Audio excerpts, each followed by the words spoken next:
Good afternoon. Today I want to talk about a few topics.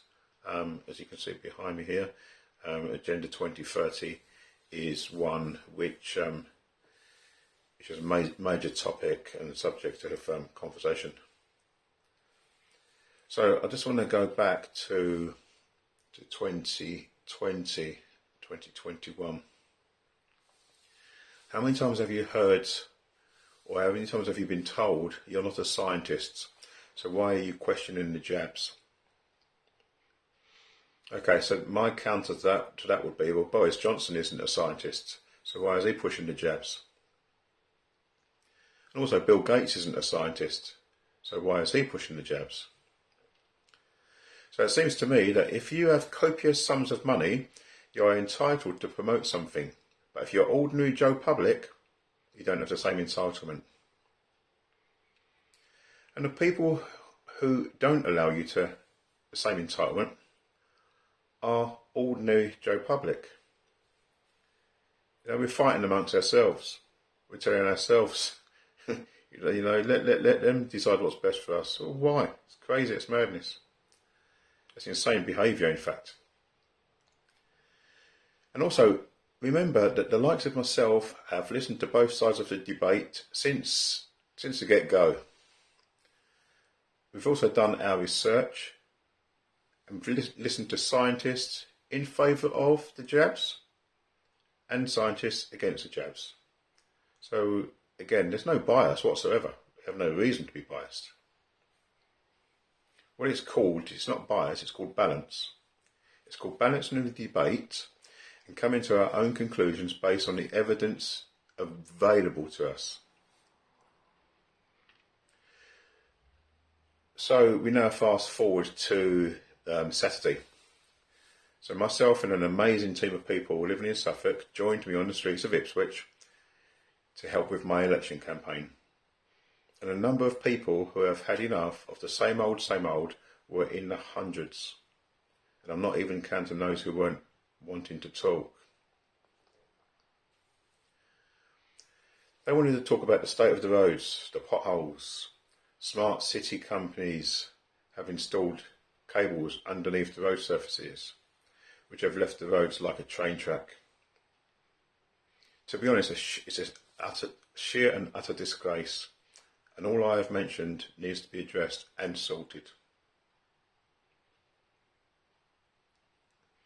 Pay road tax to drive on the roads.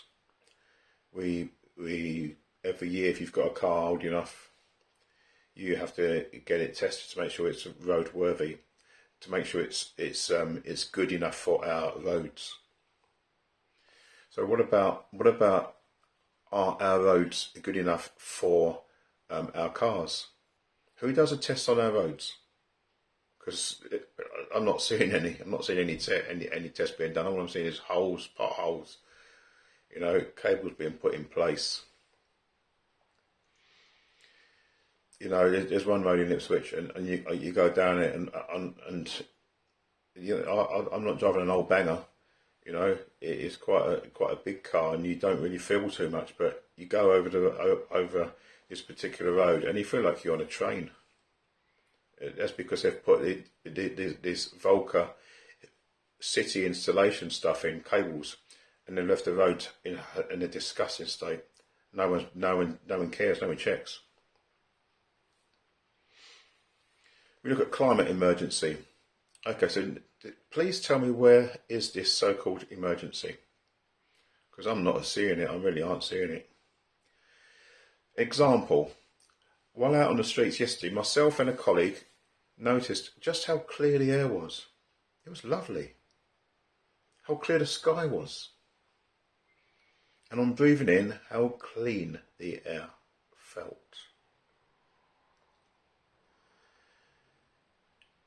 Myself and John were walking along, and we just couldn't believe what we were being told, And I certainly, John almost, I certainly come from a time where, I was born in the 50s, so I'm old enough to remember the good old days of the 60s when we woke up to smog and polluted skies, which blighted our view at street level.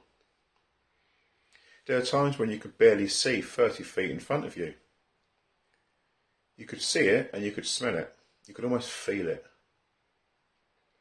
I remember going to school and get on the bus, and you could hardly see the bus until it was on top of you almost. You know, crazy. There's been a lot of work done on improving the air quality down the years, and you know what? Never has our air quality, from what I'm seeing, never been so good. And yet we're now told that there's an emergency. So, what emergency is this? And where is the evidence? You know, it beggars belief that people are going along with what they're told. You know, we're told that there's a climate crisis. You know, and the seas are coming in. You know, houses are falling off cliffs. You know, that's always happened. But you know, I'm not seeing it. So how is it that they're telling us that there's a climate emergency? Where's their evidence? Oh, and remember that just because somebody tells the same lie 1,000 times, it doesn't make it the truth. That can be in any walk of life. That can be a politician telling you something that they drip feed you, that you fall for. Or that can also be in everyday life. That could be somebody telling a lie about you. Telling a lie about me. You know, I'm not going to say I'm a good person or not. It's up to other people to decide. I'm not going to shout. But if someone's telling lies about you and it's told so many times, people who have been told those lies, particularly if they're a bit young and vulnerable, they'll believe those lies. And eventually, because it's been told 1,000 times, people start to believe it. And that's exactly the same as what's happening now. The government and the people above them, the globalists, are telling them what to tell, and we believe the government, even though we don't trust them, we believe them, which again is insane in my opinion. So let's have a look at the LTNs in the 15-minute cities. You know, I'm still astounded that a lot of people aren't even aware of this. So, the LTNs in 15-minute cities are to be installed on the streets of many towns, villages and cities throughout the UK, without prior consultation with the public, may I just add. This is wrong and it will be addressed. It's now time for the people of Ipswich and Suffolk and across the country, I would suggest, as a whole, to stand together and show these councils that they work for us. And therefore, they have to listen to us and not simply steamroller over us because their paymasters tell them to. This is one of the reasons why I'm standing for the Heritage Party, because David Curtin is a man who stands against the tyranny, against the globalists, and even though he's been attacked by so many of these people because they gang up, David stands firm. And I intend to stand firm in the same way as David. Look at the utility bills. They continue to skyrocket, even though utility companies are making obscene profits going into the billions. You know, depending on where you look, you know, and these are Mickey Mouse sites I'm looking at. You know, they make it in excess of £3 billion pounds, and yet the utility bills are going through the roof.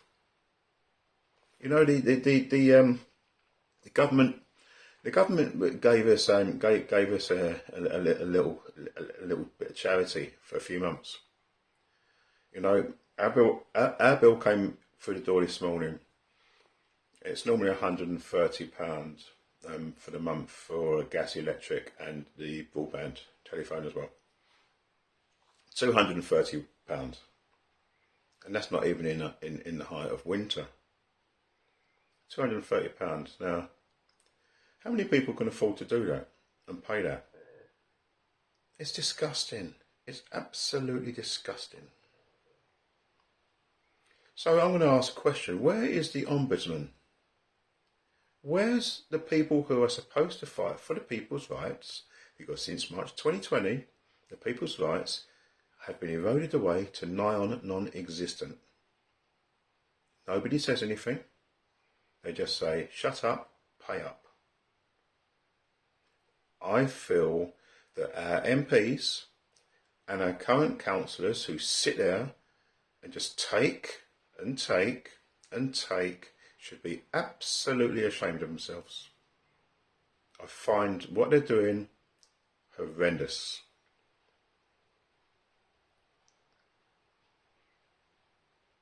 The corporate-owned stores. You know, you go to a shop. My partner went to the stores a couple of hours ago. Came back. There's no eggs. There's no cheese. No milk. No rice. Things like that. These are basic foodstuffs I'm talking about here. And when you ask an assistant in the store, oh, have you got any eggs in the warehouse? Oh no, we don't have that in at the moment. That's insane. That is absolutely insane.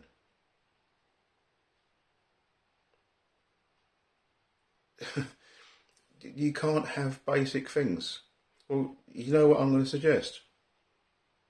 And we're going to start doing that as well. We're going to put a little plot in the back garden, start growing our own bits, potatoes, cabbages, you know, anything that we can grow that we don't have to rely on out there. We're going to start growing. And then we're going to start going to the little independent shops, the small businessman, the one who relies on us, depends on us, not the ones who are shafting us. So that's what we're going to do. Because I am not going to be having pence pulled down in their backside smacks. It ain't going to happen. It's crazy, you know. You look at what the average person can afford, and it's to the point now where they can't afford to go to buy food. This practice is getting worse. People don't want to acknowledge it. People just ignore it. They will go out and they will clean their car, and they will talk about what we're going to go for a walk. They're going to go out and clean their classic car. They're going to do this. They're going to do that, but they don't acknowledge what's under their bloody noses. Again, my opinion, and I'm sorry to say it, borderline insanity. If you don't ignore the cancer that's growing inside you, it's going to eat you up. So please don't tell me everything comes from Russia, because quite honestly, that ship has sailed long since. You know, everyone blames Putin, everyone blames Russia. You know, that's why there's a shortage. Well, so our eggs come from Russia today. You know, the hens jump on a boat. You know, like what we're getting in. They jump on a boat and they come over from Russia. Yeah, is that what it is? You know, it's crazy. It's crazy. The cheese, does it come from Russia as well? You know, this is homegrown stuff, guys. This is stuff we grow at home. So why can't we get it? And when we can get it, the price is extortionate. Extortionate.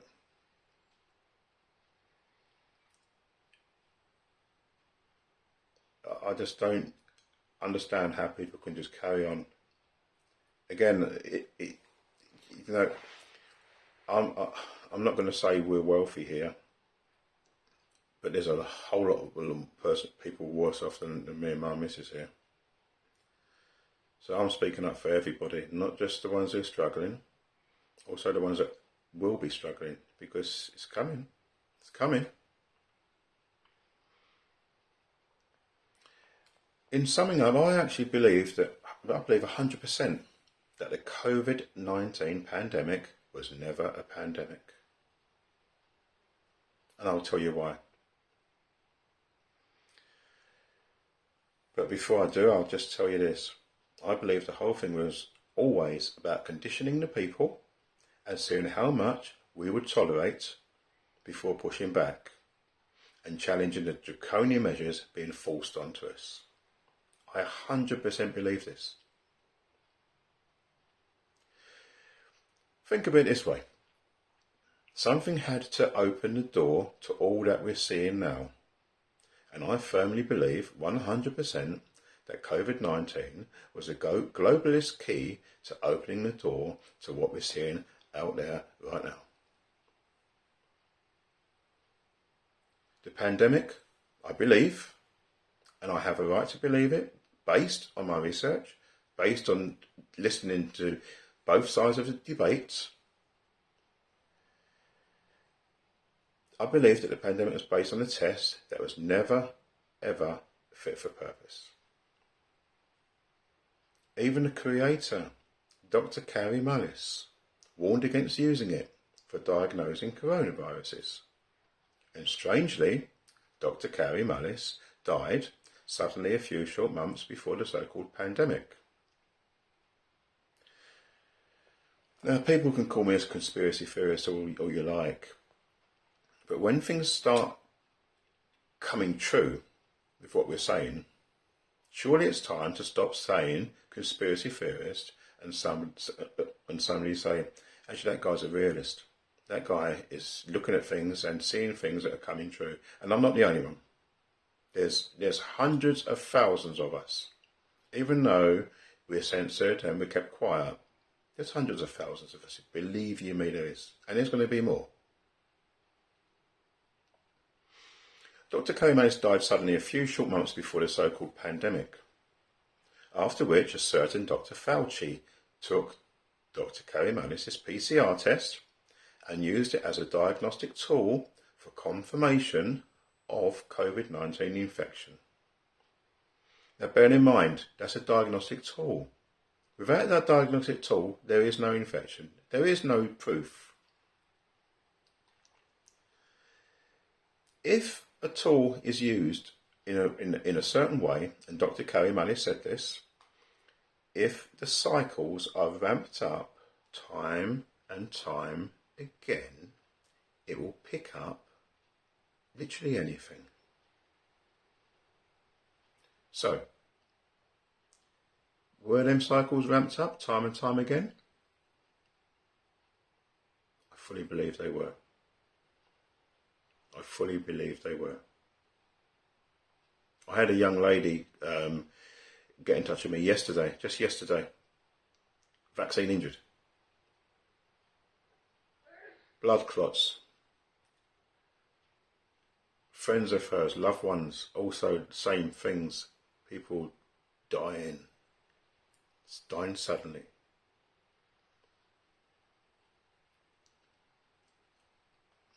It beggars belief. So we look at Agenda 2030. You know, this here. Let me tell you this, as an old man that's had a life, Agenda 2030 must never come to fruition. It mustn't.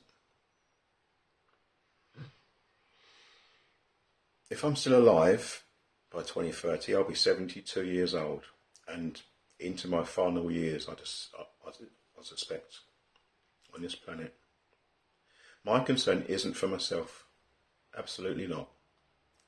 It's for the young people who have no voice and no say in how their world will be once they become adults. So who's going to fight for our young people?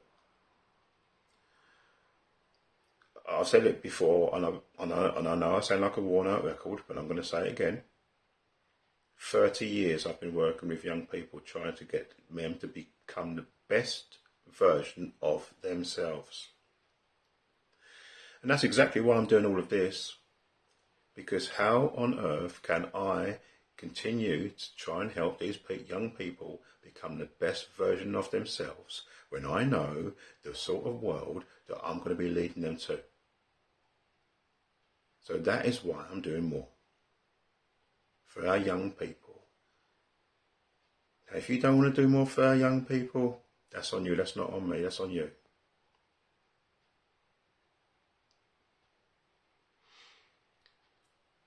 I will fight for him. I know a lot of other people that will fight for him. I know people that are prepared to wash their car and go to a football match and get angry because Manchester City has scored 3 goals past Manchester United. And Man United fans will get vexed because their team lost. And you see the anger and the passion on their faces in the stand when you watch the matches. That's where their anger and their passion are.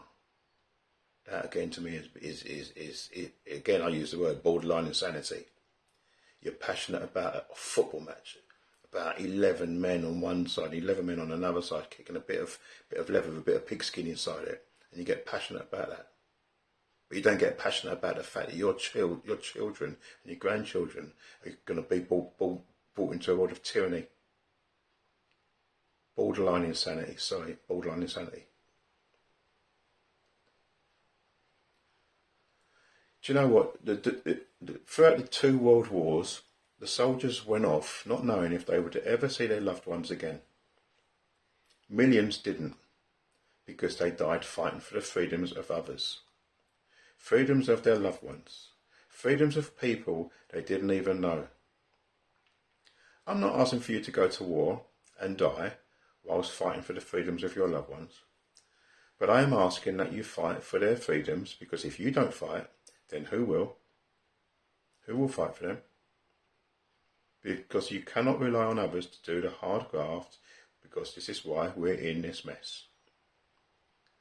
We've put way too much reliance on those MPs and councillors who down the years learned to take advantage of us.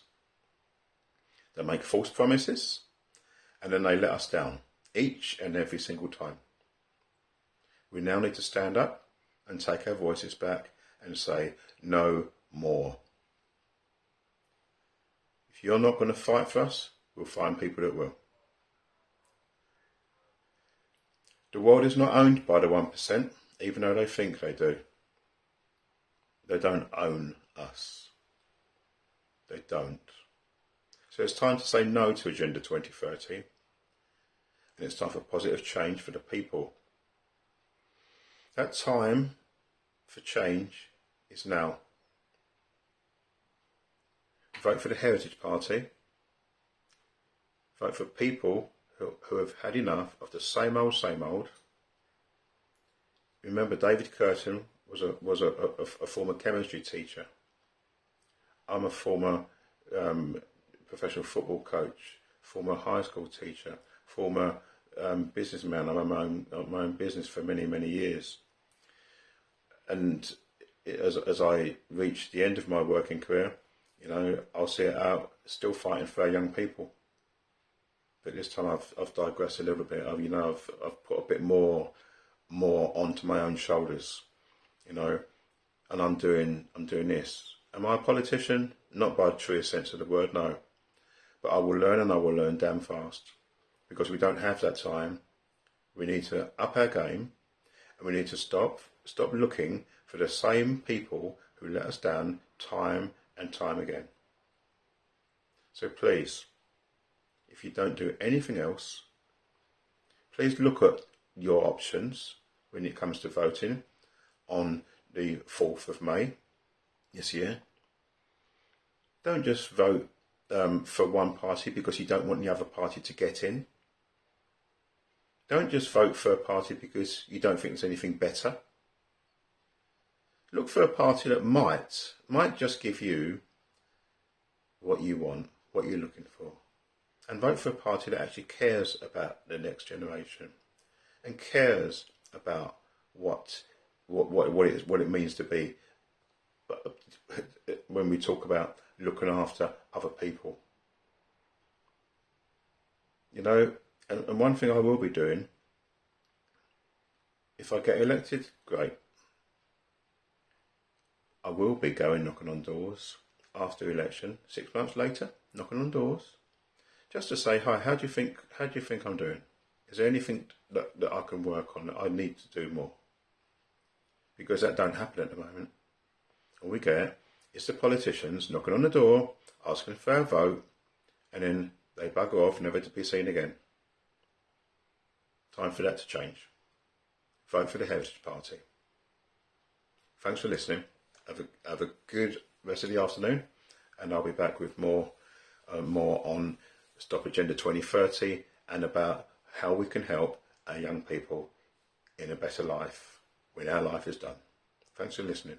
Bye-bye.